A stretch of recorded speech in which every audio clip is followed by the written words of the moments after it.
గుడివాడలో అమాయక మహిళలకు శటకోపం పెట్టి కోటిన్నరతో పరారైన లీలావతి. ప్రైవేట్ చిట్స్ నిర్వహించి మోసం చేయడం, బ్యాంకు లోన్లు ఇప్పిస్తానని, డ్వాక్రా లోన్లు ఇప్పిస్తానని మాయమాటలు చెప్పి అమాయకులను ఆకట్టుకుని చివరకు ఫ్లైట్ ఫిరాయించి పారిపోవడం ఇప్పుడు కొత్తమీ కాదు. ఎప్పటి నుండో జరుగుతున్న విషయం. అన్ని రకాల మాధ్యమాలలో జనం తెలుసుకుంటూనే ఉన్నారు. అయినా మళ్ళీ మోసపోవడం మహిళల వంతు అవుతూనే ఉంది. సరిగ్గా ఇలాంటి సంఘటనే ఇటీవల గుడివాడ పట్టణంలో జరిగింది.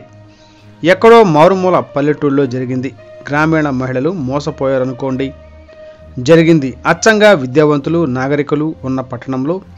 గుడివాడ పట్టణంలోని Lakshmi Nagar colony, Bapuji Nagar, Chowdaripeta, RTC colony, TIDCO colony, Jagananna కాలనీల్లో లీలావతి అనే మహిళ అక్కడి కాలనీల మహిళలతో గ్రూపులు ఏర్పాటు చేసి వారందరికీ గ్రూపుల పరంగా ప్రైవేటు బ్యాంకులు, మైక్రో ఫైనాన్స్ సంస్థలు రుణ సదుపాయం కలుగజేస్తానని చెప్పిందట.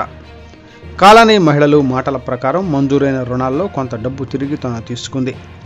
అలాగే బంగారు ఆభరణాలు తీసుకుని తాకట్టు పెట్టించి తీరా తీసుకున్న రుణం చెల్లించకపోవడంతో సదరు ఫైనాన్స్ సంస్థలు చెందిన రికవరీ వ్యక్తులు ఇళ్లకు వచ్చి ఒత్తిడి చేస్తుండటంతో లీలావతి గురించి విచారిస్తే తాను అప్పటికే ఊరు వదిలి వెళ్లిపోయినట్లు గుర్తించారు.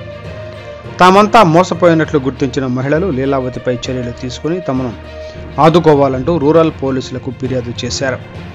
లీలావతి హైదరాబాద్లోని మియాపూర్లో ఉందని తెలుసుకుని అక్కడికి వెళ్లినా ప్రయోజనం లేకపోయింది. పోలీసులు కేసు నమోదు చేసుకుని దర్యాప్తు ప్రారంభించారు.